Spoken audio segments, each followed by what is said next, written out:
మనకు బయట మనం ఎంతమంది నిలబడేంత స్థలము ఉందంటారా? లేదు లేదు.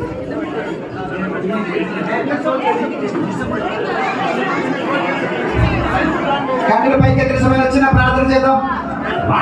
లోకములకు వెలిగిన యేసయ్యా, మా చేతులకు మీ వెలుగు వచ్చి ఉన్నదయ్యా. ఈ వెలుగు మా జీవితములను వెలిగించులా, మా కుటుంబాలను వెలిగించులా, మా సంఘమును వెలిగించులాగునా మీరే సహాయం చేసి నడిపించండి.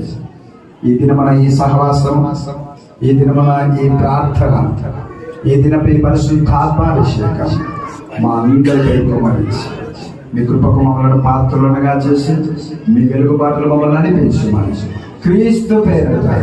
క్రీస్తు పేరట ప్రార్థించి వేడుకొనుచున్నాము తండ్రి. మనం సగటిగా ఆమేన్. హల్లెలూయా, హల్లెలూయా. వెలుగైన యేసుకే, నజరేయుడైన యేసుకే, జీవములైన యేసు ప్రభువుకే భోజనాలు ఏర్పాటు